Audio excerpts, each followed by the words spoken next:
بسم الله، اهلا وسهلا بحضراتكم وامسيه كرويه جميله وممتعه وحلوه وزي الفل. ليه؟ لان المنتخب كويس، فطالما المنتخب كويس وانت كويس وانا كويس فالدنيا زي الفل وورد ومفيش احلى من كده. فالنهارده هنتكلم كلام حلو في الكوره. قبل اي حاجه خلينا نرحب بنجومنا الكبار اللي مشرفينا ومنورنا. مجري كابتن مصطفى عبده. يا كابتن مصطفى مساء الجمال. ازيك يا ابراهيم؟ اخبارك ايه؟ الحمد لله في نعمه. ملك الشياكه. لا يا ابني احنا بنتعلم منك. لا اتعلم والله مين؟ بنتعلم. لا ده في الاصل والاصول كلها. والسباحه وكمان نور الدنيا والله العظيم. يا كابتن اسماعيل. ازيك يا هيما؟ وحشتنا يا كابتن اسماعيل والله العظيم. الحمد لله على السلامه تيجانا عظيم. طولت المره دي. لا ده 3 شهور ونص. احنا كنا متفقين على 3 بس. منور الدنيا يا كابتن اسماعيل. كابتن وليد حبيبي ايمن، ازيك يا حاوي؟ الحمد لله. عامل ايه يا مملكه؟ تمام والله. استعجلت انت في موضوع النضاره. منور الدنيا حبيبي ايمن، ربنا يخليك يا رب. خدنا الرياضي الكبير استاذ احمد الخضر. استاذ احمد مساك حبيبي يا كابتن. حبيبي اخبارك ايه؟ منورين. الدنيا زي الفل؟ كله زي الفل. يا رب. ده عم حسن عسليه. ازيك يا كابتن؟ اخبارك يا عم حسن؟ نعم وفضل عنده. يا رب دايما. ازيك يا درش؟ نعم يا ريس. اخبارك يا درش؟ نعم الحمد كله لله. زي الفل؟ كله تمام. يا رب دايما. طيب كلمتين مهمين جدا الحقيقه، انه ماتش النهارده يهمني قوي ان اقول ان الكابتن حسام حسن مدير فني محترم، مدير فني كبير. انا النهارده كل اللي طالع منه من المباراه مكاسب. انا ما عنديش اي خساره ولو خساره واحده، وحتى ولو كنت اتغلبت النهارده اهو انا بروح للي هو للاكستريم بتاع الموضوع.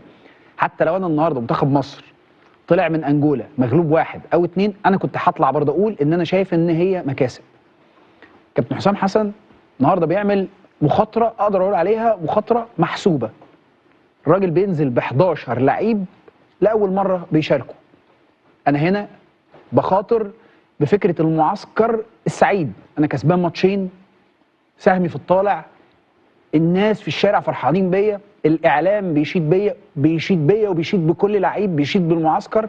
فواحد غيره ممكن يبقى عنده سنه حرص، مش هقول جبن، سنه حرص، يقول لك لا يا باشا طب انا اعمل ليه كده؟ على الاقل 5 6 لعيبه من دول على 4 لعيبه من هنا فالدنيا تمشي، فانا هيبقى عندي الحرص بتاع ان انا ما اخسرش عشان كل ده ما يتقلبش. لكن حسام حسن مدرب شجاع وعنده شخصيه، وده بيبان تاني. البطوله دي بتظهر وجوه حقيقيه ومهمه لحد اللحظه اللي احنا بنتكلم فيها. تاني هفضل اقولها لك، اللي انا بشوفه بقوله، واللي بشوفه النهارده بقوله النهارده. فاللي انا شايفه النهارده كلها مؤشرات ايجابيه. انا النهارده بكسب 11 لعيب بيشاركوا، كلهم بيشاركوا. النهارده معسكر منتخب مصر ما فيهوش غير 2 بس من اللعيبه ما شاركوش، الاثنين حراس المرمى احمد الشناوي وصبحي فقط لا غير. انما الكل اخد فرصه. فانا كسبت ايه؟ كل لعيبتي انا شفتهم بالعرض. فلو حصل لا قدر الله في المشوار اللي قدام لعيب اتصاب، لعيب عنده مشكله، انا حفظت طريقه لعب اوريدي اشتغلنا عليها اللي هي 3-5-2 او 3-4-3، فهو مصر عليها وهو حريص عليها، وده انا بشوفه انه ذكاء منه. اللاعب المصري بيحب التكرار. انا برضو تاني الكره ما فيهاش ثوابت، فلو وجهه نظري ده انت مختلف معاها عادي مفيش مشكله، ده طبيعي جدا. بس انا بشوف ان اللاعب المصري اسهل حاجه بالنسبه له انك تثبت له طريقه وتحفظها له، وده المطلوب. فانا شايف ان ده الافضل. طيب قارن، لو انت برضو عندك سنه شك، قارن ما بين الحاله اللي انت فيها كجمهور وككوره وكتحليل، الحاله دي بالحاله بتاعت اخر مشاركه لمنتخب مصر مع فيتوريا ب3 ماتشات ما يعلم بيهم الا ربنا. 3 ماتشات ب3 تعادلات، انت طالع من المجموعه يا دوب بتشم نفسك، عارف واحد غرقان فبيتشعبط فوق كده بس عشان خاطر يبان، وبتروح تلعب لك ماتش اللي بعديها برضه بتتعادل وتوصل لما اعرفش ايه وتتغلب، مش عارف كان من كاب فيردي تقريبا حاجه كده. الكونغو الديمقراطيه وباي باي وبوسه وحضن ومع السلامه. فانت النهارده قارن بقى اللي فات بده، تعرف ان انت ماشي بشكل كويس. الناس ممكن يبقى عندها شويه تخيلات، اصل الاداء، اصل احنا قدام، اصل احنا كذا كذا. انا اللي انا شايفه لحد دلوقتي انه الامور ماشيه بشكل كويس، الرؤيه واضحه. انا شايف منتخب عنده هويه، عنده طريقه لعب، تتفق تختلف، فلان لعب ليه ما لعبش ليه، كل دي تحابيش الكره الحلوه بتاعتنا. لكن انا مش هقدر اشوف كل الايجابيات ديت وادفن راسي في الرمل. لا لا لا لا, لا انا كنت النهارده عايز اكسب انجولا. يا باشا انجولا النهارده انت بتلعبها ب 11 لعيب جدد. انجولا دي عايزه تصعد، انت حرمت اصلا انجولا ان هي تصعد، فانت عايز ايه تاني اكتر من كده؟ 3 ماتشات بلا اي هزيمه، بل بالعكس مكسبين ونقطه من التعادل ب7 نقاط، وانت واخد الصداره، كلها مكاسب. يا رب ان شاء الله باذن الله اللي جاي يبقى افضل واللي جاي يبقى احسن. دي شهاده مهمه جدا ان احنا بس استهلاليه افتحها، وبعد كده نسمع طبعا اراء كباتننا ونجومنا الكبار. كابتن مصطفى اتفضل. بسم الله الرحمن الرحيم. انت قلت كل اللي احنا عايزين نقوله. شكرا. ده حقيقي ده حقيقي ده حقيقي ده حقيقي ده حقيقي. خلص الكلام. يمكن احنا ما طلعناش بعد الماتش بتاع جنوب افريقيا. ايوه. احنا هنا واحنا كنا بنتكلم معايا ابو السباع، اتكلمنا وقلنا ايه، ان ازاي الكابتن حسام حسن مدير فني ما لعبش امام عاشور. ايوه. نقدناه يعني كنا ناخدناه ازاي سحب امام عاشور الماتش اللي فات، اداله 30 دقيقه وسحب. فاحنا كلنا قلنا ايه ده في ايه؟ طلع ان عنده حق. ان هو لما لعبوا الماتش الثاني واداله نص ساعه، امام لسه عايز فتنس، عاوز كتير لسه. صحيح. فانا عاوز اقول لامام ما تستعجلش، لان استعجالك ممكن يعورك في الملعب. عشان كده عاوزك تكون هادي. فمن هنا من خلال البرنامج انا بقول لحسام حسن، انت نجحت كمدرب، مش هقول لك بقى مدرب عالمي وكلام من ده، انت نجحت في المهمه. اولا هو عمل انجاز كبير قوي. الانجاز الكبير اللي عمله ان هو اول مره في تاريخ مصر لو تفتكر مدرب مصري يوصل افريقيه ويوصل كاس عالم مع بعض. ودي الناس برضو كانوا يقول لك احنا تعادلنا بنلعب فرقه ضعيفه. ما حدش عملها قبل كده، حسام عملها. لما تيجي تبص للمجموعه بتاعتك، الناس قبل ما تلعب الناس قالت لك ايه؟ ده ضعيف، مجموعه ضعيفه. فبنلعب هتلاعب مين ومين والكلام ده، احنا لازم نتصدر. لما شفنا المستوى الفني بتاع الفرق الافريقيه كلها، حتى الفرق الصغيره، احنا شفنا الفرق العربيه. صحيح. كلنا كنا قلقانين. فحسام حسن نجح كمدرب، عاوز اقول لك ايه، مش بجاي لا بامتياز، لان لحد هذه اللحظه اللي انا بتكلم فيها دي زي ما انت قلت، مدربين كتير قوي في بدايه البطولات الافريقيه كانت بتخش بالعافيه. ايوه. الراجل وصل للي هو عايزه. عشان كده بقول له يا كابتن حسام ربنا يوفقك وتعمل، لسه انت عندك كتير. والضغط العصبي اللي عليك انا عارف في ضغط عليك كتير جدا، لكن انت قدها وقدود. والنهارده زي ما انت بتقول يا ابراهيم، هو لعب في بعض الناس قالت لك ده ريسك ان بيلعب على بنزل 11 جداد. انا قلقت في الاول وانا بتراجع على الماتش، قلت ال 11 دول ما لعبوش مع بعض كتير. بس هنا برضو دي لعيبه، ردة فعل لعيبه، هي برضو ايه لازم عاوزة تبقى تثبت نفسها. برافو عليك يا كابتن. ايوه انا معاك. هي هات وخد. انا مدرب حطيت فيك ثقه، ده ريسك كبير. خلاص الريسك ده امتى انا بسقف للمدرب وبقول له برافو لو اللعيب اخد باله من انه مدربه حمله مسؤوليه بالظبط، فاشتغل قوي عشان خاطر التيشيرت ده، واشتغل قوي عشان مدربه، فاصبحت انت دلوقتي عندك منظومه قويه. انت عندك منافسه قويه كمان. بالظبط كده، يعني في كل مركز. خلاص مش هنقول الاحتياطي احسن من اللي بيلعب، لا الاثنين بقى بمستوى واحد. فعشان كده انا شايف الفتره اللي جايه ان شاء الرحمن هيبقى في كره كويسه. احنا اتكلمنا برضو هنا قبل الماتش بتاع جنوب افريقيا على الشناوي. ايوه. والشناوي احنا كلنا بنحب الشناوي. وبعدين انا مش هغير كلامي اللي انا قلته عليه قبل كده. بس الشناوي المباراه اللي فاتت اللي عملها، انا بقول له انت مسحت كل التاريخ اللي فات ده كله اللي انت ما كنتش موفق فيه. مش هقول غير موفق فيه. وعملت صفحه جديده للكره للشناوي في الكره المصريه. اتمنى يبقى فيه استمراريه، لان انت جول كبير وزي ما احنا قلنا قبل كده. بس برضه يا كابتن مصطفى، هو التاريخ اللي حضرتك بتقول ده هو عدد قليل من الماتشات اللي ما كانش فيها كويس يعني، لكن هو تاريخه كله ناصع يعني. تاريخ الشناوي كله حقيقه فيه تميز كبير. انا معاك، بس كان في اهداف، فيه اهتزاز، كان فيه اهتزاز. ما احنا خلينا نتكلم بصراحه، فيه اهتزاز. انما هو الحقيقه الراجل لا يعني عمل كل حاجه في الماتش اللي فات. واللي ساعده على كده كمان كان عندك ديفنس، بسم الله ما شاء الله. اول مره اشوف ديفنس مصر كده بيلعب بالروح القتاليه ديت، واحد بيرمي نفسه على الكوره والتاني طاير عاوز يطلع الكوره بره. فاللي حصل ده يعني انا شايف ان ده صحيح، هو يستحق كل اشاده، سواء الكابتن حسام حسن او الشناوي. على الجهاز كله ده حقيقي. كابتن اسماعيل، انا عايز اتكلم على حسام حسن كارقام. اتفضل. النهارده المباراه ال 22 لحسام حسن. كسب 14 مباراه، اتعادل 6، هزم مرتين وديتين، احرز 33 هدف، ودخل مرماه 13، شباك نظيفه 13. ارقام حسام اول مجموعته في كاس العالم، اول مجموعته في الامم الافريقيه، اول مجموعته في البطوله اللي احنا ماشيين بيها. النهارده عمل حاجه مهمه جدا ما تتاخدش الا انا يعني القرار كله بحيي فيه حسام، لان اي حد فينا كان ممكن ينصص يبقى صح نص كده ونص طبعا. نص الفرقه ونص الفرقه.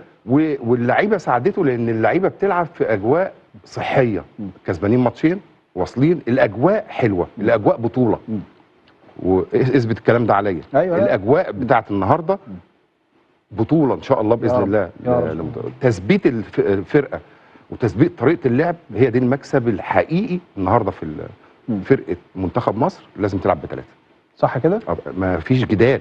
لان اللي حصل النهارده ان 11 لعيب اول مره يلعبوا مع بعض، بس لما ثبت الطريقه احنا ما كانش علينا ساعدوا بعض وكان واضح جدا. وفي مكاسب فتوح عمل فرقه تانية صحيح. تكون جاهزه طبعا للفتره اللي جايه. طبعا امام عدم لعبه ممكن يكون هو يعني شايفه ان هو يتمرن اكتر الفتره اللي جايه من هنا للمباراه الجايه ان شاء الله. اعتقد هتبقى بنين يوم الاثنين، هيبقى في فتره تدريب اكتر يقدر ياخد في المباراه الجايه. انما الجهاز عامل ملحمه كبيره جدا، ويمكن الفتره اللي هي في سنه نقد بالنسبه لحسام دي خلته ان هو يركز اكتر في تغيير طريقه اللعب.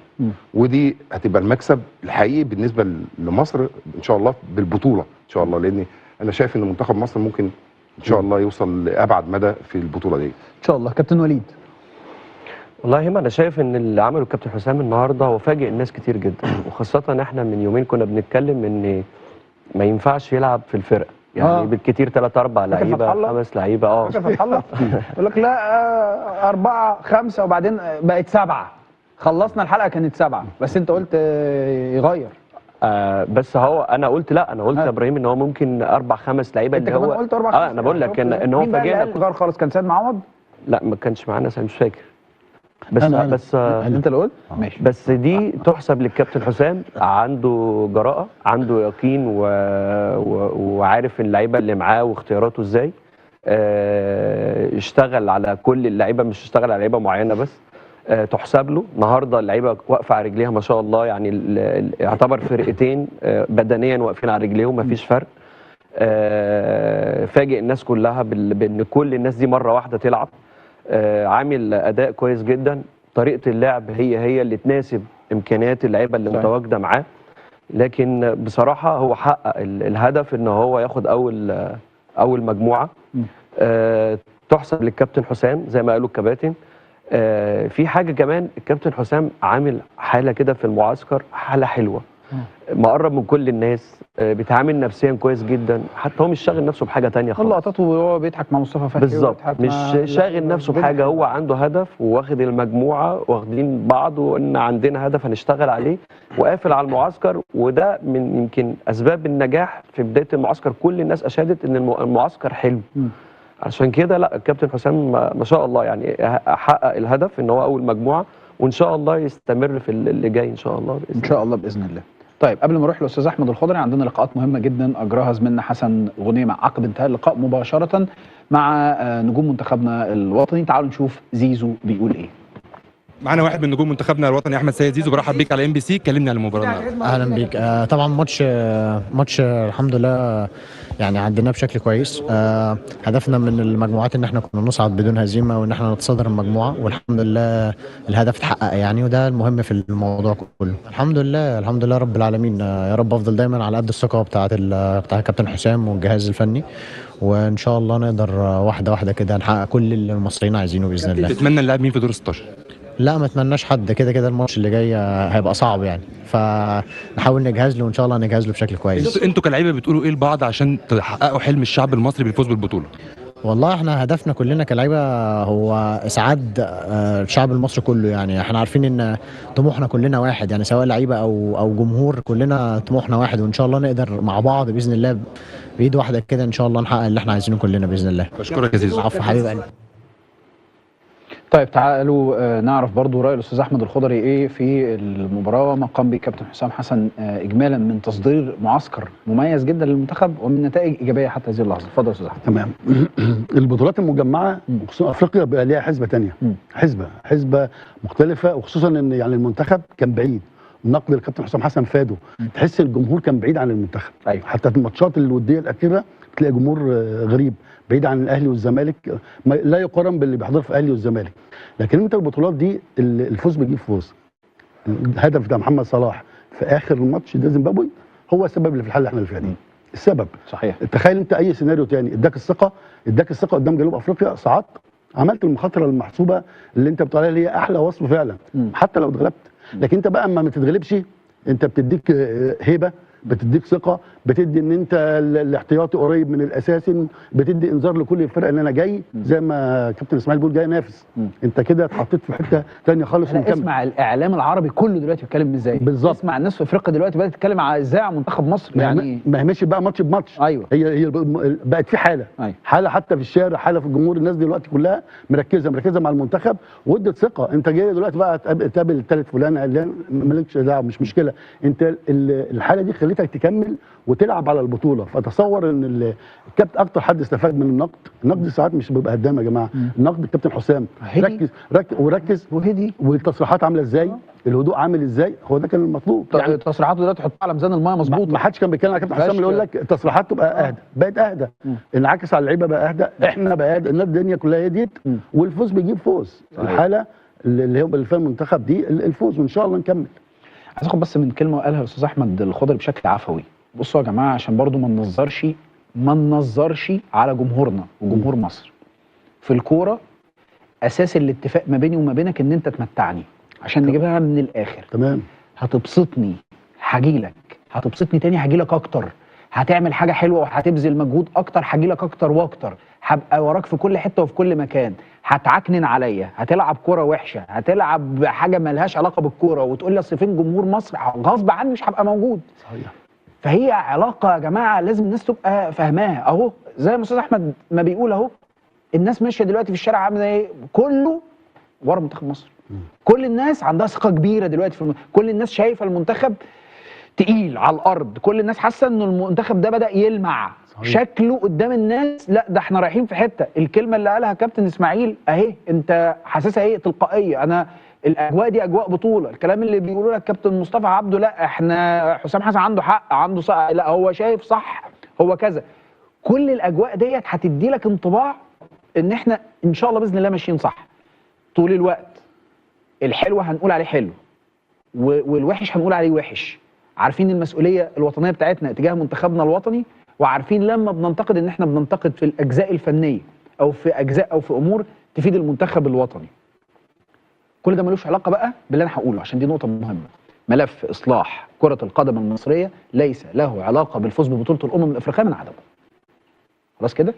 يعني انا اهو وبقول قدام الناس كلها، انا فاتح ايدي ودراعاتي للكل، كل مسؤولين الكره في مصر اللي عنده ملف الاصلاح بتاع الكره المصريه وعنده تخطيط للكره المصريه، البرنامج ده مفتوح، بس يبقى عنده القدره على انه يتحاور ويتسال كل الاسئله اللي هتشغل بال الشارع المصري. ان شاء الله باذن الله نكسب بطوله الامم الافريقيه، بس حتى لو فزنا ببطوله الامم الافريقيه لازم نبقى فاهمين ان احنا مش احسن حاجه، ان احنا عايزين نخطط للي جاي.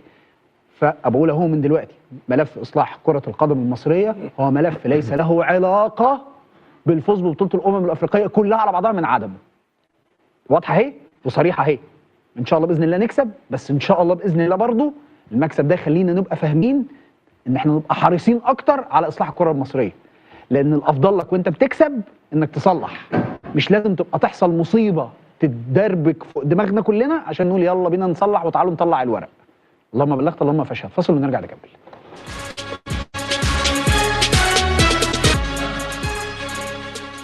طيب انا وانت عارفين كويس قوي ان الكره دي مجنونه، يعني ففي سيناريوهات كده في الكره في اللي هو منه تبقى تلاقيها جايه من السرايا الصفراء. تخيل ان في عدد واحد سيناريو لا يتجاوز ال1% ممكن تلاقيه رشق في وشك حط لك السنغال في دور ال16. يعني انت بنسبه 95 مليون في ال1000% انت هتلاعب بنين كده كده، يعني كده الكوره اللي هي حسبه الورقه والقلم. السنغال هتلاعب بنين، التعادل او فوز السنغال مصر قدام بنين، وده الاقرب، ده الاكتر، ده ال95%.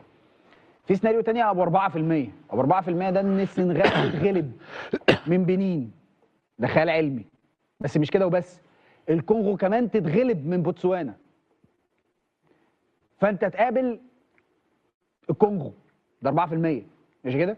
ابو 1% بقى ان السنغال تتغلب، يعني بنين تفوز يعني على السنغال والكونغو تتعادل او تكسب بوتسوانا، فحضرتك هتبقى ساعتها قدام السنغال. ان شاء الله باذن الله ده مش هيحصل يعني، بس الكوره علمتنا ان فيها حاجات كتيره مجنونه. واحد من ضمن برضو اللقاءات اللي اجراها زميلنا حسن غنيمه مع كابتن ابراهيم عادل. تعالوا نتابع مع حضراتكم ونرجع نكمل كلام. ابراهيم عادل واحد من امهر اللعيبه اللي موجوده في مصر، وده بالتاكيد بيديك ثقه. كابتن حسام حسن دايما بيثق فيك. يعني انا سعيد طبعا بالثقه اللي الكابتن بيديها لي وان شاء الله اقدر اقدم حاجه واساعد الفرقه باذن الله ان احنا نحقق حاجه في دور 16. وان شاء الله احنا هدفنا على البطوله، بس احنا بنركز كل ماتش بماتشه، واتمنى التوفيق من ربنا يكون معانا الشعب المصري كله، يعني يكون في ظهرنا. لا والله يعني احنا كلنا المعسكر ابتدي بشكل كويس، في تركيز كويس. احنا هنتبسط النهارده ونفرح، وبعد كده ان شاء الله من بكره باذن الله نقفل الصفحه دي ونركز بقى على الدور 16، وان شاء الله نحقق حاجه ان شاء الله. بمناسبه دور 16 تتمنى نقابل مين ان شاء الله؟ والله ما فيش حاجه معينه، انت شايف الفرق كلها قويه يعني كلهم، فما فيش احنا اي تيم ماتشات خارج التوقعات. طبعا اي فريق هنلعبه باذن الله احنا مركزين، اي منتخب ان شاء الله نقدر نطلع كل حاجه عندنا، عشان احنا بنلعب باسم مصر، ومصر دي كبيره وغاليه علينا كلنا. وانا سعيد جدا ان انا لابس تيشيرت منتخب مصر، دي حاجه شرف كبير، شرف مع بعضه شرف يعني. فاتمنى من ربنا يكون معانا توفيق ونوصل لدور نكسب دور ال 16 باذن الله، وناخد خطوه بخطوه. طبعا الناس محترمه بصراحه بتدعمنا النهارده، انت شايف الاستاد كان في جمهور، الماتش اللي قبله كمان ماتش جنوب افريقيا، فان شاء الله في دور 16 هنستناهم وان شاء الله نفرحهم يعني. اشكرك يا ابراهيم وبالتوفيق في اللي جاي. شكرا. طب تتخيل ان في اي سيناريو من السيناريوهات المجنونه دي تحصل، ولا الدنيا تمشي عادي؟ بص، الكوره علمتنا فيها كل ما يخطر على بالك. بس احنا لو نفتكر قبل البطوله دي كان معظم الناس مش متفائله، كان يقول لك ايه، احنا هنروح مش لو هنبقى حصاله، في ناس كانت بتقول كده، وهنروح بقى الفرق مش مندمجه مع بعض، وحسام هيبقى عصبي مع الفرقه، وكلام كتير كنا بنسمعه. انما بعد ما شفت المباراه الاولى اللي احنا لعبناها تحس ان بقى في كيان، بقى في الفرقه، فرق منتخب مصر بقى ليه شخصيه، والشخصيه دي هي اللي فرضت نفسها على الفرق كلها اللي بعد كده. فنمره واحد انا شايف المعسكر من شغل الكابتن حسام معاه، ومن كتر ما هو واقف مع اللعيبه ويقعد يضحك، في انسجام. وزي ما قال احمد كلمه مهمه جدا، ان طول ما المعسكر بيبقى مقفول على اللعيبه كل ما اللعيبه بتستوعب اكتر، كل ما حسام حسن بعد الماتش الاولاني ما كسب بقى فيه هدوء في التفكير، بقى فيه كله مع بعض دلوقتي على قلب واحد، احنا هنلعب، ما فيش هناخد التسع نقاط، يعني هناخد 9 نقاط. انا عايز اقول لك على حاجه حصلت معانا سنه 74، كنت اول مره اخش المنتخب انا والخطيب وكرامي، كنا اصغر 3، كان ماسكنا مستر كرامر. فمستر كرامر جه قال ايه، احنا عاوزين نطلع الثاني. فكان في بقى الكابتن محمد حسن حلمي والكابتن الجندي، كان في ناس فتح الاتحاد، ازاي ومش ازاي، لازم نلعب ناخد ال9 نقاط. قال لهم لازم العب الثاني، هطلع الثاني عشان ما قابلش زئير. والكلام اللي قاله هو بالظبط، قابلنا زئير طلعنا بعد كده. فحسام النهارده مش هقول مجازفه، لا، هو النهارده هو عمل لك تيمين دلوقتي بقى منتخب مصر. هو كده ضمن الصداره، وكده يعني برضه وجهه نظري طبعا مع كامل تقديري واحترامي لكل الافكار اللي ممكن تبقى بتشوف كده، الفريق البطل ما بيقعدش يحسب حسبه انا قابل كل فرق، انا فريق بطل عايز اكسب البطوله قابل اي حد بالظبط كده صراحه. فهو عمل لك فرقتين دلوقتي بقى، زي ما بنقول في الاول اللي هو اللي بره بقى مش اقل من اللي جوه. مين اكتر حد عجبك النهارده في الفرقه؟ النهارده فتوح، النهارده بدا يرجع. فتوح النهارده كمان. احنا بقى الحاجه اللي انا عاوزها ان احنا نبطلها، احنا بنمسك الكوره، بنحتفظ بالكوره كتير قوي، وبنحضر كتير قوي. واللعيب مثلا انا عشان اخد الكوره اروح لحد اسماعيل واسلمها له، خلي الكوره هي اللي تجري وانا اللي اتحرك. يقول لك اتعب الكوره ما تتعبش نفسك كده بالظبط كده. فدي من الحاجات اللي انا شفتها، بنمسك الكوره كتير قوي وبنحضر كتير قوي. انما انا شايف اللعيبه كلها زي ما اسماعيل قال، الفرقه اللي انت كنت بتلعبها النهارده انجولا عاوزه تكسبك عشان تطلع تخش ثالث. ايوه. واللعيبه عندك اللي بيعمل تاكلينج في الارض واللي بيقوم وبيعمل. فانا شايف ان الفرقه بتاعت منتخب مصر دلوقتي بقى ليها كيان، بقى ليها اسم. وفي نفس الوقت انت بتقول لي مين احسن لعيبه عجبتك؟ لا في الفرق سنغال ولا بنين ولا كل ده ما يفرقش معايا. ماشي. انا اللي يفرق معايا الروح النفسيه بتاعت اللاعبين اللي هتلعب تكمل كل الماتشات. انا شايف ان احنا بالماتش الاولاني والماتش الثاني الروح اتغيرت خالص في المعسكر. صحيح. وبدات الفرق تنسجم مع بعض. مين عجبك في الفرقه النهارده؟ عجبني مصطفى شوبير، خالد صبحي، ماشي. احمد عيد. احمد عيد دراسي. لا باك شغلته عدلته. مش ما بجيبش انا هاف ولاعيبه باك. صحيح. عجبني فتوح. صلاح محسن ممكن يبقى مع الماتشات هيبقى احتياطي كويس جدا، مؤثر. عايز بس اعلق على حاجه كابتن مصطفى قالها، انه بيتكلم على الحاجات اللي ما عجبتوش. في حاجات انا من المباراه اللي فاتت واللي قبلها مش عجباني، ويا رب ان شاء الله ما تحصلش في المباراه. اللعيبه بتاعتنا خصوصا في خط الديفنس بينزلوا الارض كتير بدون داعي، بيبيعوا نفسهم. يعني في كوره اخدها وانا واقف، لا بعمل تاكلينج اخدها، ودي بيبقى في ريسكات زي كوره ياسر، بتدخلك في ريسكات وحاجات. ما هو حاجه ممكن اعملها وانا واقف اسرع كمان. فدي النهارده برضو حصلت في اكتر من كوره. فدي نقطه لازم الجهاز الفني ياخد باله منها في الفتره الجايه. ياسر ابراهيم ادى واحده، وقبل كذا حد بيدي كتير. بننزل كتير. احنا فعلا. زمان كان كابتن حماده الشراوي الله يرحمه لما كان بيدربنا يقول لنا احنا عند خط ال 18 بره خط 18 ب 10 يارده ما تنزلش على الارض خالص. بره خط ال 18 بره خط ال 18 ما حدش ينزل يعمل تكان، اللي هي المنطقه الخطره اللي ممكن حتى لو اتحسبت فاول تيجي فيك اهداف. أيوة. فما ننزلش بدل الموضوع مش مستاهل النزول. انما السبب اللي احنا فيه قاله احمد الخضر من الاول، هدف محمد صلاح في زيمبابوي هو اللي ادى اجواء كويسه وطيبه، وادى مناخ كويس جدا بالنسبه للعيبه وروح ان هم يكملوا الماتش الثاني. وبعد ماتش جنوب افريقيا واللي حصل كتكتيك اتاكد. طب كابتن اسماعيل، في لعيبه جابت فورمه بس مصطفى محمد لسه في ايه؟ مصطفى محمد بعيد عن الماتشات. ومصطفى محمد نصيحه مني ليه ان هو لازم يروح مكان يلعب فيه اساسي على طول من نانت. طول ما هو في نانت هو بعيد عن المباريات وبعيد عن فورمه المباريات. مش ده مصطفى اللي كان ماشي من مصر مكسر الدنيا. صحيح. وعامل اكتر من سيزون على مستوى عالي جدا. لازم يروح يلعب. القعده وحشه يا ابراهيم، الدكه وحشه. بس هو مش مساعد نفسه. لا هيساعد نفسه يعمل ايه؟ حتى لو بقى عفريت في التمرين. التمرين حاجه يا كابتن، لياقه المباريات حاجه ثانيه. يروح اي دوري يلعب فيه ان شاء الله 6 شهور دول. مصطفى لو راح اتنقل، مصطفى عنده كتير بصراحه، عنده كتير. هيرجع بشكل تاني، هيرجع مصطفى محمد بتاع زمان.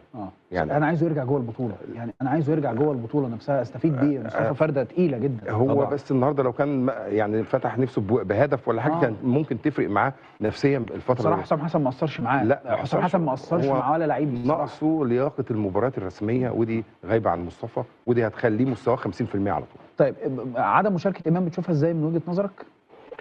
انا كنت شايف ان امام محتاج ياخد ماتشات عشان يرجع لفورمته، بس هو مش قدامنا. الكابتن حسام هو اضرب كل اللعيبه قدامه، عارف واصلين فيه في الحته البدني. ممكن يكون خايف عليه، ممكن فتره اليومين التدريب دول داس عليه وخايف عليه. ممكن برضه حته نفسيه، ممكن امام يفتكر ان هو بقى لعيب بديل او لعيب من الفرقه الثانيه، ممكن ياخدها بشكل ان هو طبعا امام برضه نجم.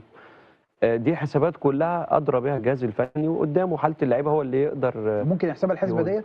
ما اعرفش. ممكن في كده يعني انتوا بتفكروا كده كلاعيبه؟ ممكن تفكر انت كده؟ في بنقول في لعيبه طبعا ممكن يحس ان انا يعني انا نجم ومره واحده لقيت نفسي ممكن. بس انا برجعك، انت بترجع، انا بساعدك. ما هو الوقت يا ابراهيم واحنا بنلعب كل واحد بيشوف نفسه بس. انا كمان ما بيبقاش على درايه بكل حاجه. النهارده المدير الفني شايل مسؤوليه لعيبه كتير جدا، لكن اللعيب بيبقى شايف انا بس. دي بتبقى مشكله. انا عايز بس اقول حته بالنسبه لمصطفى. مصطفى محمد ضاغط نفسه زياده عن اللزوم، عايز يجيب جول، عايز يفوق نفسه. مش بتيجي كده خالص. وفي اوقات كتير جدا بيضيع مجهوده بره ال 18 بره البوكس. يعني يمكن كابتن اسماعيل قال ان ما بيلعبش باستمراريه، دي برضه مأثرة عليه. بس انا طول ما بلعبش باستمراريه يبقى لازم اوفر المجهود اللي انا اقدر لما تجيلي واحده اكون اعملها صح غصب عنه. بس في حاجات كتير. بس هو المفروض ما يضغطش نفسه يا كابتن. يعني هي هتيجي هو محتاج بس ان هو يسهل على نفسه ويركز بس جوه ال 18، ما يضيعش مجهوده بره. لكن ما فيش شك، لعيب كويس جدا ولعيب لو انت المدير الفني لمنتخب مصر الماتش اللي جاي قدام اي فريق من الفرق اللي انت هتلعبها، تلعب مين راس الحربه؟ مصطفى هو الراس حربه اللي عندك. مش صلاح محسن ومش مرموش. لا مرموش يلعب في طرف من الاطراف، بس مصطفى هو الوحيد اللي عندك، هو الفيرود. طيب يبقى انت شايف انه مصطفى ويدوس على نفسه شويه يرجع نفسه جوه؟ اكيد طبعا. طيب عندك اسباب معينه لان مصطفى محمد لسه لحد دلوقتي مش جايب احسن حاجه عنده؟ لا هو نمره واحد ان هو ما بيلعبش كتير، ويمكن السبب القصه اللي حصلت مع الكابتن حسام حسن وكذا مره قعد احتياطي بقى، دي اللي تسببت برده من ضمن الاسباب اللي خلت فيه ضغوط عليه. انا عايز اجيب جون، انا مهاجم مصر الاول، انا عايز. هو دلوقتي مش عايز يجيب جون، هو عايز يثبت ليه وللناس ان انا مهاجم مصر الاول. الشناوي اثبتها لنا، يعني الشناوي تحدانا كلنا، فلازم انت برده تتحدى. واعتقد ان هو ما يجيب جون واحد بس دي هتفرق معاه كتير. انا عايز اتكلم عن قصه امام عاشور بس. امام عاشور بيدفع ضريبه ان هو ما اشتركش في البطوله العربيه. امام عاشور لو اشترك في البطوله العربيه كان الفورمه بقى اللي جت اللي احنا بنقول عليها دلوقتي. انت من الادوار اللي جايه حسام حسن ما عندوش رفاهيه ان هو يدي فلان او طب يزود ما خلاص. بس هو امام ليه بيدفع الفاتوره؟ هو مش بمزاجه. ما انا بقول القصه مش مزاجه. هو ما اتاخدش. لا ما انا بقول كان يبقى لازم. لو هنرجع تاني لو كان في ديل في اتفاق كان امام ده يتفوق. طب ما امام المفروض يلعب النهارده. انا مش لاقي لها معنى ان امام النهارده ما اشتركش. يلعب شوط. انا مش لاقي لها معنى. لا هقول لك يا ابو حميد، هي دي برضه بترجع لحسام حسن، هو اللي شايف اكتر. بالظبط. يمكن احنا قلنا في المباراه الاولى انا النهارده صحيح. كابتن يعني انا دلوقتي مش عايز افوقه. طب ما ادي مهند ادي امام والمحمود شوط يا كابتن. بس انت هو اضرب حالته قدامه. احنا بنتكلم، احنا مش شايفين. انا بقول اللي جاي صعب، ما فيهوش رفاهيه ان انت تبدا تجرب او تعمل. انت محتاج امام، محتاجه. طب ما انا اديت الناس كلها. زيزو نزل الشوط الثاني. طب ما انا ادي امام. ادي امام الماتش ده يا احمد النهارده عدم لعب امام ان ممكن يكون الكلام اللي بيقوله كابتن وليد بقى ده هو صح حاجه، لكن انا مش قادر افسر ان هو ما ياخدش نص ساعه النهارده عشان ياخد فورمه المباراه، لان انت ممكن تحتاج امام جدا في المباريات اللي بعد كده. اكيد ايوه. بس الجول اللي جاي صعب. انت قلت كلمه ووليد قالها، ان هو ممكن انا كنجم بلعب في الفرقه، ولما جيت تلعبني مثلا مع الفرقه اللي هي بنقول الثانيه، النهارده الفرقه كلها اثبتت لي. يا كابتن بس الفرقه الثانيه النهارده بينزل زيزو وبينزل ياسر ابراهيم. ايوه انا معاك. دي مش فرقه بديله. يمكن قاعد مع فتوح دي حاجات بقى، دي كواليس احنا ما نعرفهاش. ومصطفى دي كواليس احنا ما نعرفهاش. فهو اصل مش معقول ابقى انا كمدرب او مدير فني ماسك الفرقه وعندي لعيب كويس هيزودني ويبقى كويس واقعده بره. لازم في حاجه. يعني انا اميل ان هو ممكن حالته البدنيه مش احسن حاجه، فهو طب ما يلعب بقى. بيديله فرصه يرجع. انت بتتكلم في قد ايه يا كابتن اسماعيل؟ اسبوع. فالاسبوع ده ممكن هو يشتغل عليه بدني افضل له من ان هو يتصاب. فانا ما اعرفش. انا بس من الاخر يعني انا هلتمس لحسام حسن مليار عذر. يعني انا بص بصراحه انا جاي لك سكه اهو عشان ما اقعدش الف. انا هلتمس له مليار عذر. مش هيبقى عنده مثلا 99% ايجابيه وعنده 1%، فانا هقوم ماسك ال 1% مكبره خليها قد العالم. ده مش انتقاد. انا بقول لا ولو حتى لا ما اصل هيتقال ان انتقاد. ولو حتى انتقاد ده كلام في الكوره. ما يعيبش حد، ما يعيبش الكابتن حسام، ما بيقللش منه. كلنا بنتكلم عنه كويس جدا. الانتقاد برضه تاني هفضل اقول يا جماعه في فرق ما بين الانتقاد في الكلام الفني والكلام اللي في الكوره، دي اراء.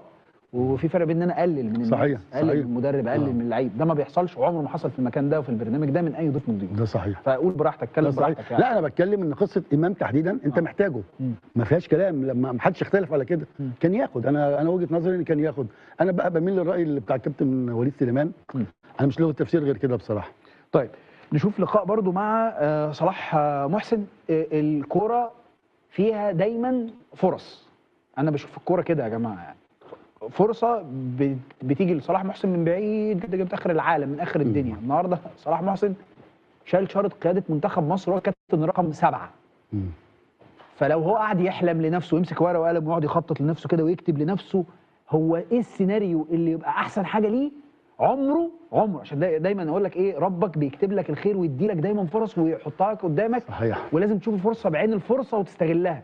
لو مسك ورقه وقلم وقعد يكتب بجد انا عايز اخطط عشان خاطر يحصل كذا كذا كذا، والسته اللي قبليه ما يبقوش كباتن وانا انزل وابتدي وابقى انا والله ما هتحصل. انا ضحكت من الجزء بتاع بقول لك والله ما هتحصل. يعني امسك ورقه وقلم واقعد اخطط كده. لو هتخطفهم بقول لك لو هتخطفهم هتجيب عربيات مشروع تاخدهم كلهم، عمرها ما هتحصل. صحيح. فدي تدابير ربنا. صحيح. عشان كده بقول لصلاح امسك دايما في فرصه، مش صلاح محسن بس، صلاح محسن واي حد يعني. هي الدنيا دايما وربك دايما كريم. صحيح. وبيدي للبني ادمين فرص، فدي فرصه عظيمه. بتهيألي صلاح هياخد الصوره دي بورتريه ويعرف ان ربنا بيديله فيحافظ على الفرصه دي. هرجع تاني واقول كابتن حسام حسن عمل خير كتير قوي مع لعيبه في المنتخب، وقف جنب لعيبه كتير جدا جدا. نشوف بقى اللقاء بقى وبعدين نطلع لفاصل وبعدين نرجع تاني. يلا بينا. تحياتي ليك كابتن ابراهيم فايق، معانا واحد من نجوم منتخب مصر وكابتن الفريق النهارده صلاح محسن. برحب بيك على MBC. كلمني عن المباراه النهارده. الحمد لله طبعا بشكر ربنا اولا انا على الفرصه الكبيره اللي انا خدتها النهارده، اللي انا كقائد لمنتخب مصر لاول مره. شرف كبير لاي لاعب طبعا اللي هو يمثل منتخب مصر. طبعا الحمد لله النهارده معظم اللعيبه ما لعبتش مع بعض قبل كده، فاحنا عملنا بنسبه 100% النهارده ماتش كبير طبعا الحمد لله. يعني شرف كبير لاي لاعب اللي هو ياخد شرط الكابتنه ومنتخب مصر الاول.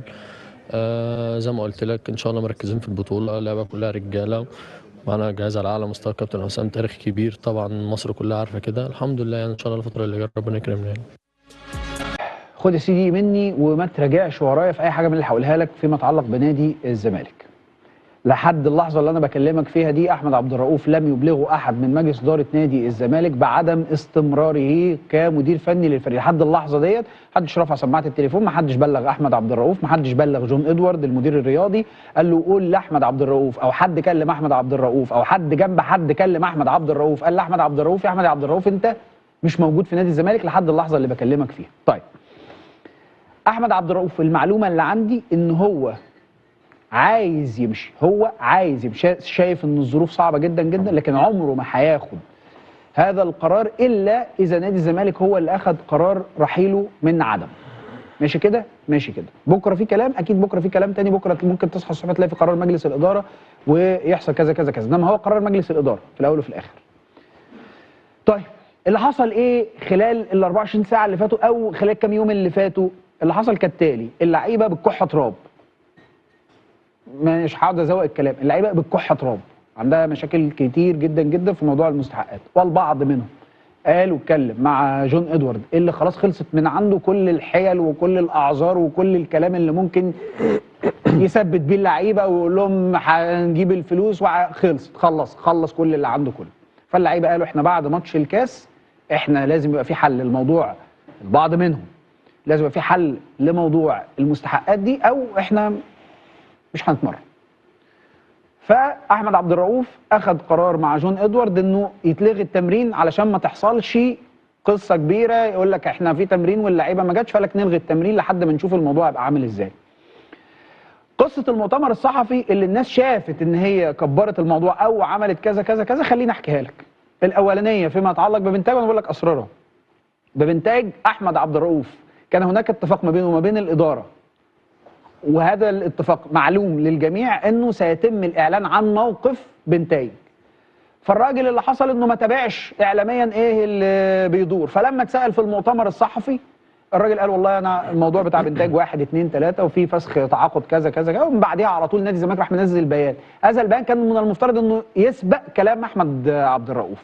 فالبعض لما احمد عبد الرؤوف اتكلم انت بتطلع وبتهاجم النادي وبتاع، هو ما كانش الموضوع كده، هو الراجل لم يكن لديه علم بان الموضوع اصلا، هو فاكر ان الموضوع اتعلن وخلص، انه كان في اتفاق على ده، فالراجل ما تابعش الحته ديت لانه كان مركز مع فرقته في الماتش وبيذاكر و انا بقول لك المعلومه ماشي. طيب القصه بتاعت حمدي ايه قصه حمدي؟ قصه حمدي مش مشكله شخصيه ما بين رؤوف وما بين احمد حمدي. القصه باختصار شديد انه حصل واعترض احمد حمدي في بعض الامور اللي ليها علاقه بالتمرين مره، والثانيه قال لك الراجل ما بينفذش تعليماتي، مره ثانيه قال لك شقه التيشيرت بتاع التدريب ما عجبوش احمد عبد الرؤوف الكلام ده، وقال لك انا مكاني ان انا بحافظ على اسم نادي الزمالك، وانا لعيب لما يعمل كده هو معاه مش عنده مشكله معايا، المشكله اللي معايا دي هو يقصد بيها نادي الزمالك، انا عندي مشكله مع اللعيب ده، انا عندي مشكله معاه لانه هو من وجهه نظر عبد الرؤوف هو لم يحترم تيشيرت نادي الزمالك ولم يحترم المدير الفني لنادي الزمالك، وبالتالي هو شايف ان الموضوع له علاقه بنادي الزمالك مش له علاقه باسمه هو كمدير فني. دي القصه بتاعت حمدي، دي القصه بتاعت بنتايج، دي القصه بتاعت اللعيبه، ودي القصه من الاخر اللي فيها رؤوف مشي ما مشيش على السكه وعلى الدغري كمان. على السكه وعلى الدغري كمان. مجلس اداره ومدير رياضي، الدنيا مش احسن حاجه. مجلس اداره ومدير رياضي، واحد اتوعد وعود وناس بتحاول وانتوا شايفين الامور صعبه. اتوعد وعود، الوعود ديت المفروض ان هو بيروح يقول للعيبه انا الناس بتقول كذا. فهي مشكله ما بين ده المجلس وما بين ده. كده القصه كلها بقت عندك بقى، انا ما حكيتها لك كلها. اروح بقى اخد راي استاذ احمد الخضري بما انه صحفي كبير وجوه نادي الزمالك. اتفضل يا بيه، قول لي رايك. عندك وقت؟ عندي طبعا. لا الموقف صعب جدا جدا يعني. الموقف تعدى ان الفرقه ما بتكسبش، ان ما فيش مكافئات، لا ده انهيار لقلعه كبيره جدا، انهيار بمعنى الكلمه. انت زوقت الكلام، تزوقت في الكلام، لا اللعيبه مش عايزه تنزل تمرين. انت عمال تجيبها يمين وشمال للي يفهم. لا انا بتكلم مباشره، لا مش عايزه تنزل تمرين. وانا مش هقدر اقول لك احمد عبد الرؤوف غلطان، جون ادوار غلطان، لا طبعا. يعني اي حد، هات اي مدرب في العالم، اي مدرب في العالم، احسن مدرب في العالم، مش هيعمل حاجه. في موقفين، ماتش البلديه امبارح وموقف بنتايج، دول بيلخصوا نادي الزمالك وصل لغايه فين. انت شايف اللعيبه البلديه اللي هي اخر دوري محترفين، لا ده تكسب 2 و3 مستريح. مستريح. اللعيبه باين عليها كل حاجه، انت ما لو الكاميرا قربت على اللعيبه باين عليها ضغوط الشهور اللي فاتت دي كلها، خلاص جابوا الاخر. ده كان اخرهم واضح جدا يعني. موضوع بنتايج ده كوميديا، يعني كوميديا ساخره. ليه ايه؟ يعني انا ابقى نسيبنا الحكومه ومش عارف ورقنا ابص الاقيه مشي. طب مين مع مين؟ ايه العلاقه ما بين النسب والشغل؟ لا ما طبعا لا، بس يعني المفروض لا يبقى في حلول، يبقى في حلول ومن بدري. هو الكلام ده، ما هو انت مش كل يوم، اصل بنتايج بالنسبه لجماهير الزمالك برضه وفلان وفلان، هو كل يوم يعني جماهير الزمالك تلاقي حد كل شويه فلان مشي، فلان فسخ العقد، وبعدين ما بقاش في ثقه في رد فعل المجلس. اما تيجي المجلس يقوم مطلع بيان ويقول لك لا ده من حقنا، تعرف ان الموضوع عكسي خالص. دي مش من المره الاولى، حصلت مع معالي وحصلت مع بنتايج وهتحصل. فانت رايح على فين؟ الزمالك رايح على فين؟ وزي النهارده اجتماع، طب وبعد الاجتماع؟ هل المشكله انك تغير احمد عبد الرؤوف؟ انا عندي معلومه مثلا ان هم متفقين مع الكابتن خالد جلال من 10 ايام مثلا. متفقين ماشي، متفقين معاه. طب هل القرار قرار رئيس النادي ولا قرار جون ادوارد؟ حاجات دخلت في بعضيها كده. طب عايز اتفضل يا كابتن اسماعيل. هي المشكله مش في خالد او انا قلتها يا كابتن او عبد الرؤوف، قلتها، ولا في اللعيبه.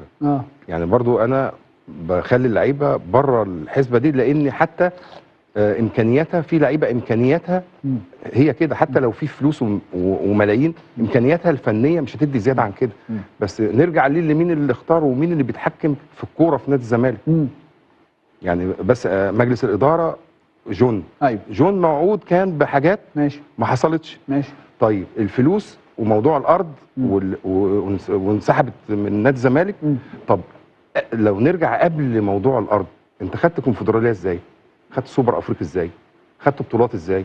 كده كان في والله زمان يا سلاح، كان في فرقه وكان في مدرب، حتى لو المدرب قليل فنيا كان في جهاز، وكان في بعض الامور اللي هي يعني بيسيروها جوه النادي. الزمالك رايح على فين يا تجاني؟ لا ده رايح لطريق وحش، يعني طريق وحش. انا يعني كل ما خطر اقرا الاخبار بطلت اقرا، يعني لان بقالنا سنتين في موضوع ملف اللعيبه الاجانب والعقوبات. ده الايقاف رقم كام؟ 8 من كتره. وعلى فكره 9 ولا 10 جايين خلال الايام يعني. من كتره نسيت. بقول لك بيقولوا لي كلامك صح، ال9 وال10 جايين. خلاص جايين. طب وبعدين انا اسف وبعدين احمد بعد اذنك مفيش رد فعل. طب اقول حاجه بس، ايقاف رد فعل مجلس الاداره برضو لازم يطلع يواجه، يقول ده اللي انا كنت بقوله، يقول للناس، يعني يقول 1 2 3. اصل مش عيب، احنا مش قادرين. هو مش مجلس اداره بس، مش مجلس اداره لا بس، هو مجلس اداره وجون يعني. وجون انا دلوقتي لو انا واحد من جمهور نادي الزمالك عايز اعرف ايه اللي بيحصل يا جماعه. جون الناس كلها عايز انا مثلا هسال السؤال، هو في الازمه دي كلها جون ليه ما مشيش؟ طب بسال يعني ليه جون ما مشيش؟ طب ما هي خلاص العمليه ضبه وبتقفل اهي. صحيح. طب الناس فاكره انه في حاجه مقعده جون، طب ايه اللي مقعده؟ اهو ده سؤال، انا بسال، انا عايز حد يجاوبني. سؤال مهم جدا. واسال مجلس الاداره، هو انتوا يا جماعه ما بتطلعوش تكلموا ليه ناسكم؟ يعني اطلعوا كلموا جمهوركم واشرحوا لهم احنا في انهي حته في الموضوع. وجون لازم يطلع يتكلم برضه، يعني ده اللي انا قلته، يطلع يقول 1 2 3 لا الكوره عبد الرؤوف لا قاعد مش قاعد. طب اللي هيجي بدل عبد الرؤوف، هي المشكله مين اللي هيجي؟ ما في ولاد نادي الزمالك كتير واشتغلوا بدون مقابل كتير جدا، خالد وطارق مصطفى ومؤمن معتمد سليمان وفي ناس كتير. طب ادواتك اللي انت بتحارب بيها ازاي ما يفضلوا الفتره دي ب3 شهور و4 شهور؟ بقول لك انا ما اقدرش الوم على لعيبه نادي لا ما اقدرش الوم عليه، هقعد اضغط عليك وانا قلتها عبد الرؤوف صغير، اقول لك هستحملك شهر 2 3 واضغط عليك وادوس واحاول، بس في الاول وفي الاخر لا يا باشا انا بكح تراب. ده بص يا كابتن، هي كابتن اسماعيل ده واضح ان ده مش الكوره بس، يعني النهارده مدرب الباسكت الاسباني مشي نفس المشكله. الله، طب انت ايه ليه؟ طب قاعدين ليه طيب؟ لا انا بقى سؤالي لمجلس اداره الزمالك، حضراتكم قاعدين ليه؟ انا مش قادر اطلع اقول انا مش قادر، لكن هل انا كل شويه الزمالك لم يتوقع ان غير خطين الحمر والجمهور؟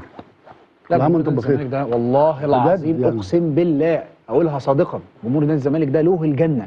هناخد كلمه سريعه كده من نجومنا على المنتخب، نقفل ملف المنتخب لان احنا اول مباراه ان شاء الله باذن الله يوم الاثنين اللي جاي. كابتن مصطفى نتمنى ان شاء الله الفتره الجايه منتخبنا ان شاء الله الرحمن يمشي زي ما هم ماشيين كده والهدوء بتاع الكابتن حسام يستمر عليه، لان الماتشات كل ما تخش دور هتلاقي دور اصعب من اللي قبله، واللي احنا زي ما قلنا الفرقه اللي عاوزه تاخد البطوله لا يفرق معاها بقى لا سنغال ولا مش عارف ايه، انت لازم تلعب، انت لازم تحسس الفرقه دي كلها ان انا البطل من اولها. فعشان كده اتمنى ان شاء الرحمن ان احنا في 3 4 3 3 5 2 احنا خلاص في الحته دي، مش هنغير طريقه اللعب. النهارده كمان عمل الطريقه اللي لعب بيها النهارده، بيقول للعيبه هو دي اللي هنلعب بيها الماتشات اللي جايه. تمام. كابتن اسماعيل بتمنى طبعا الفتره الجايه، لان الصعب هو اللي هيبقى جاي. الفتره اللي جايه صعبه جدا، لكن المستوى الفني والبدني بالنسبه للعيبه مطمنا، ومستوى الروح عاليه جدا، واعتقد ان مصر ان شاء الله باذن الله توصل نهائي البطوله ان شاء الله. كابتن وليد اعتقد يا ابراهيم خلاص، يعني زي ما الكباتن قالوا احنا اول مجموعه خلاص، اللي فات بنقفله بنفكر اللي جاي صعب جدا، اللي جاي لا قدر الله اي حاجه هتخرج. الهدف هيبقى لازم كلهم يشتغلوا على هدف واحد، ان احنا خلاص احنا بقى عندنا شخصيه البطل. كابتن حسام زي ما ذكروا الكباتن زي ما قلنا هو قافل كويس جدا على المعسكر، نازل لكل الناس، مقرب من كل لعيبه، ودي حاله كويسه جدا، وفي شخصيه باينه كويسه جدا في المنتخب. نتمنى من ربنا سبحانه وتعالى التوفيق، اهم حاجه حالفهم، لكن ان شاء الله هم شغالين بشكل كويس جدا، وطريقه اللعب مناسبه جدا للعيبه. استاذ احمد هبعد انا عن الناحيه الفنيه، عايز اقول لك النهارده الجمهور قليل جدا بالمقارنه بجنوب افريقيا. فالمفروض الماتش اللي جاي ده لازم يبقى لها حل. اي حل بقى تجيب يعني انا مش شايف فيها عيب، انت كاتحاد كوره مصر جبت التذاكر، يعني اي ديل بقى تشتري التذاكر. ايه المشكله؟ ايه المشكله تشتري تذاكر وتديها للجمهور، والجمهور اصلا متعاطف معاك وعايز يشجع. صح. فانت لازم يبقى لها حل، هتفرق جدا مع المنتخب ان شاء الله. برافو عليك، برضه نقطه حلوه. طيب تعالوا نتابع بس اللقاءات اللي معانا. خالد صبحي واحمد عيد، ورساله مهمه من بيقولوا 3 لقاءات ورا بعض نشوفهم لزميلنا حسن غنيمه، نقفل بيهم الحديث عن منتخبنا الوطني، وبعدين نكمل كلامنا او نبتدي كلامنا عن نادي الزمالك وتفاصيل مهمه. يلا بينا. معانا واحد من نجوم خط الدفاع خالد صبحي، برحب بيك على MBC. كلمني عن المباراه النهارده.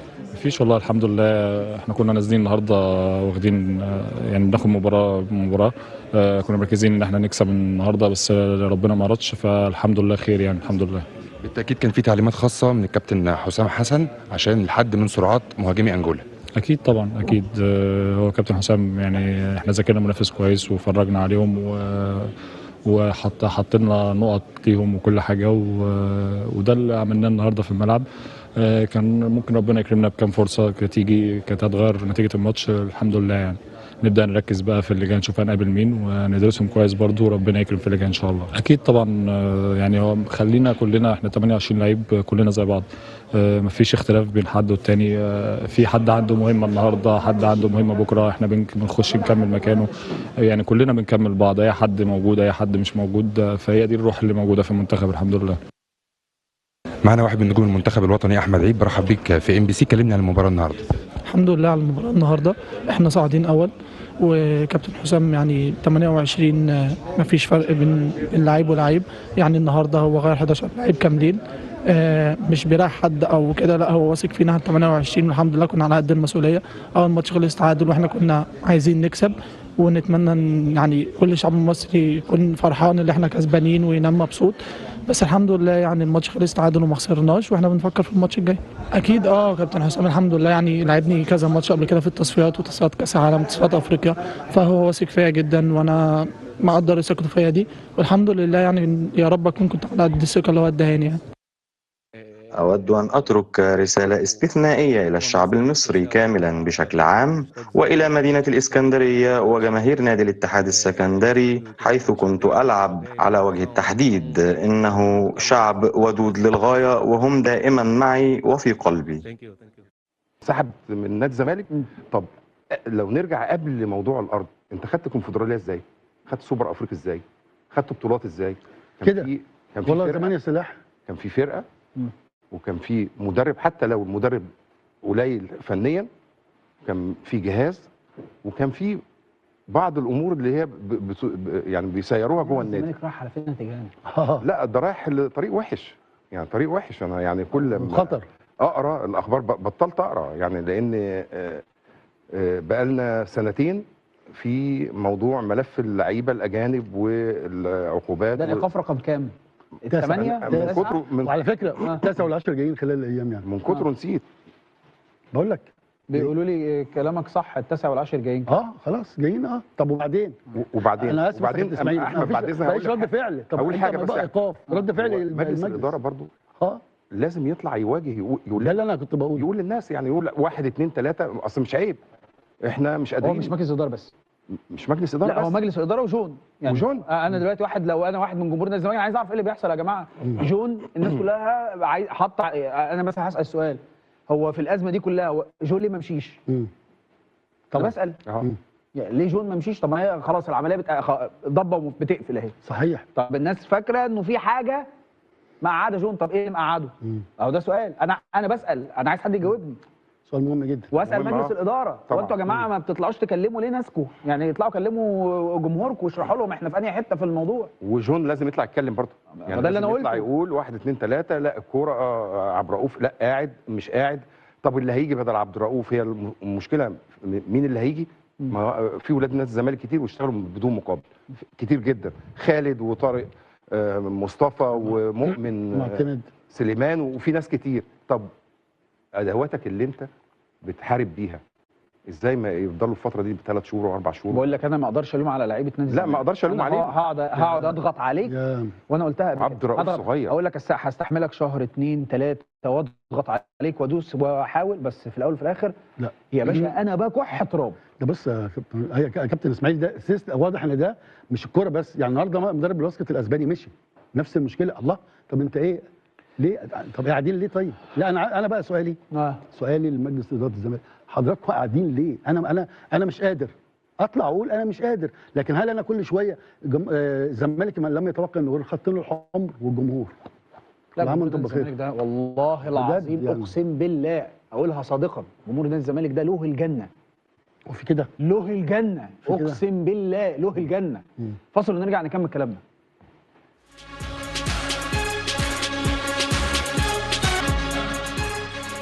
طب رجعنا لحضراتكم مره ثانيه. اولا ما عجبنيش خالص التصريحات اللي قالها السيد رئيس الاتحاد الفلسطيني لكرة القدم. لا يجب ولا تجوز ولا يصح ابدا ان تقال في كرة القدم عموما في حق الكابتن امين عمر حكمنا الدولي المميز بل والمميز جدا. هذه التصريحات تفتقد الى كل انواع الاحترام والتقدير ولا يجب اصلا ان تصدر. عجبني رد الاتحاد المصري لكرة القدم وبيان الاتحاد المصري لكرة القدم اللي قدام حضراتكم، اللي فيه بيدافع عن واحد من حكامه المميزين، وكلامه هو تابع اتحاد الكرة باستغراب شديد التصريحات الصادرة من رئيس الاتحاد الفلسطيني لكرة القدم بشأن أحد الحكام. كنت أحب ما تتكتبش أحد الحكام، كنت أحب يتكتب بشأن الكابتن أمين عمر حكمنا الدولي. صح. احنا عاملين بيان بنكبر فيه من شأن الراجل، بندافع عن الراجل، ما نقولش أحد، لا نقول اسمه، عشان هو الراجل أدار مباراة مميزة بشهاده الكل وبشهاده الجميع.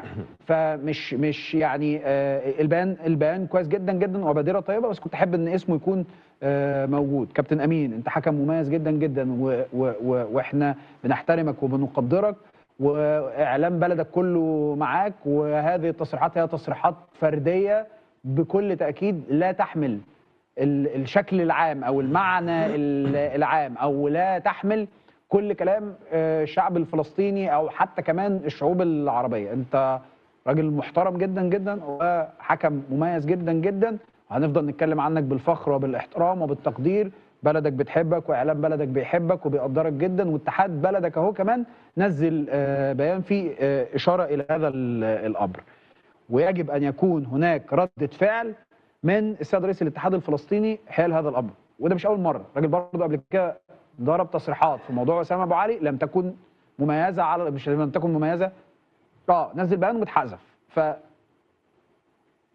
احنا بنقرب من بعض طول الوقت في الكوره، فمفيش داعي للتصريحات اللي من النوعيه ديت تمس حد من عناصر اللعبه اللي احنا عارفين ان هو مميز، واللي كل الناس عارفه ان هو مميز وراجل محترم.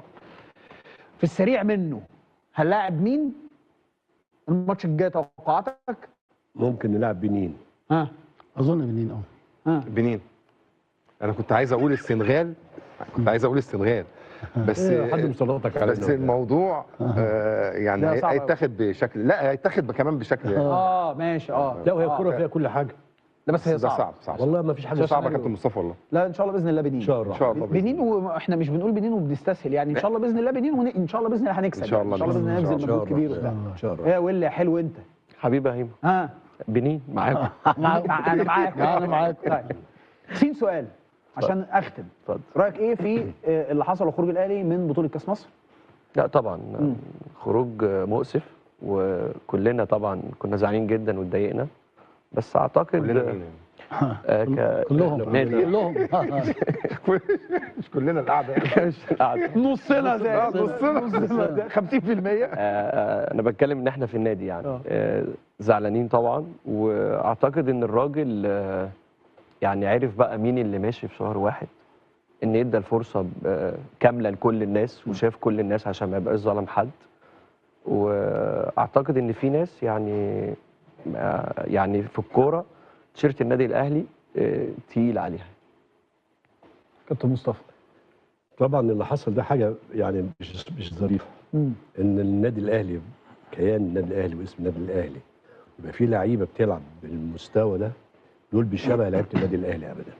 عشان كده دي كانت فرصه كويسه قوي للراجل ان يحط علامات تحت مليون لعيب لا يصلح ان يلبس التيشيرت الحمراء.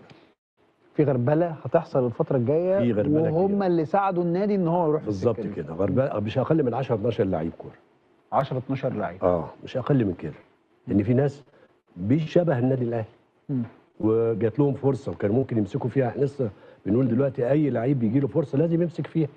انت جات لك فرصه ما فيش بعد كده. فما اعرفش اللعيب هو اللي بيفرط في حق نفسه، انما عمر النادي الاهلي ما بيفرط في اي حد، او نادي الزمالك عمره ما بيفرط في اي حد. حد عايز يقول اي حاجه قبل ما نختم؟ ده كده لعيبه الزمالك اللي جانا لعيبه الاهلي انا مش لاقي لهم عذر، فلوس مش عارف ايه كل حاجه. 7 نجوم. طب لعيبه على الفرق بين لعيبه الاهلي والزمالك في لعيبه الزمالك. لعيبه الزمالك ده انا بعذرها. ايوه بالظبط، يعني ده لهم الجنه. الناس بتلعب كده وبتموت نفسها وبتاع مش هتحاسبوا يا كابتن. لا ده حاجه ودي حاجه. بجد يا حبيبي. عايز تقول حاجه؟ لا ولا حاجه. خلاص كده. توفيق ان شاء الله منتخب مصر. توفيق لنادي الزمالك ان شاء الله. ام حسن حبيبي يا كابتن، متشكرين يا عم حسن يا عسل. الله يخليك يا كابتن. درش حبيبي يا كابتن. كرينا درش، شرفتنا ونورتنا. ازيك يا كابتن وليد؟ حبيبي ايوه. حسن. نعم يا كابتن. مش عايز تقول حاجه؟ وي كلمت فرنساوي على كبر. الله الله الله الله الله الله الله الله الله الله. ماشي يا عم حسن. في لغات ماشي يا عم حسن. شكرا يا عم حسن. شكرا يا دارش. كابتن اسماعيل بشكر حضرتك شكرا جزيلا. ربنا يخليك. كابتن وليد بشكرك شكرا جزيلا. كابتن مصطفى بشكر حضرتك شكرا جزيلا. خيرك يا استاذ احمد بشكرك شكرا جزيلا. حلقتنا خلصت، نشوفكم بكره ان شاء الله باذن الله في نفس الميعاد. تصبحوا على خير. السلام عليكم.